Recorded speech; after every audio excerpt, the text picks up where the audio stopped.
You.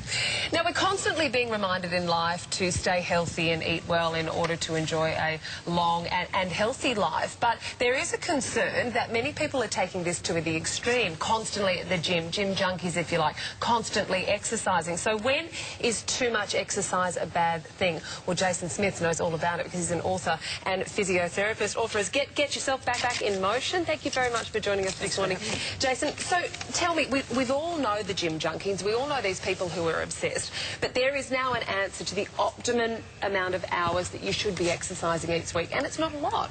It's not a lot. I mean, exercise addiction, it's a provocative word, but really it's exercise dependency, where we take something that was really a good thing to excess, and the end result can be some unhealthy things like sleep disorders and anxiety, depression, and we've realised it's not that hard. We can simplify this and recommend to people only about 2 to 4 hours of exercise a week.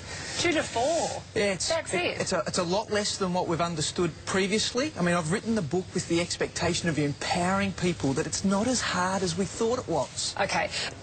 You said some of the adverse health impacts of being addicted to exercise, if you like. Can you elaborate on those? So look, there's a physical and a psychological impact when you take anything to excess. And so sleep, diet, mood, energy swings, obviously more injuries than you need to sustain are all part of the mix.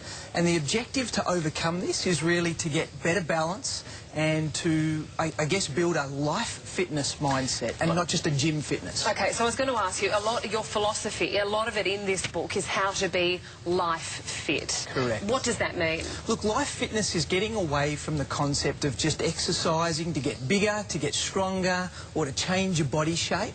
It's actually to build energy into your system so that you can live longer and live better. And it's got to be tailored to your lifestyle. Okay, so you've got some tips. We've got a graphic, one of them being, you know, beat the escalator. It's pretty simple. Yeah. Look, and if you've seen that funny attempt of young kids like my 3 boys trying to run up a downward moving escalator, I don't recommend it. No, it can be a bit dangerous at times. But it's a great analogy for our journey in health. We're all doing life on a downward moving escalator. And if we're passive, we're going to go into decline every day. But to beat the escalator, we take small incremental steps.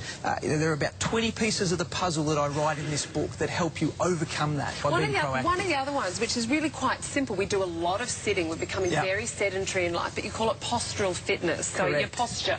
I don't know how we've missed this in all the generations till now. Postural fitness is the new vogue of exercise. Posture is the foundation of our house, and core stability is the rigging that gives us structure. And if we don't have that set right, then exercise could be counterproductive if we're not conscious of that. Now, mixing up your diet of exercise, if you like, it's all too common that someone gets into a trend, whether it's running or Pilates or cycling, and then you tire of it after a certain period of time. Sure, and not only do you tire of it, but it actually isn't that meaningful. If all you do is run, or all you do is lift weights, it hardly translates into true life fitness. So we need a combination of things, not just exercise, but all of the other lifestyle habits that complement each other that we seem to have missed the integration of up until now. Having a flick through your book, there's some really cute chapters in there, like how good pick-up lines and how to look good in Lycra. Good luck for your book. Get yourself back into motion, and thanks for those tips today. Great. Thanks, Catherine. My rigging is completely tangled. I don't mind telling you, my rigging's tangled, and that's why my posture's all over the shop. All right, when we come back... Give it a go now. No, I can't. You won't even do it. It's all about the mind as well, you know. When we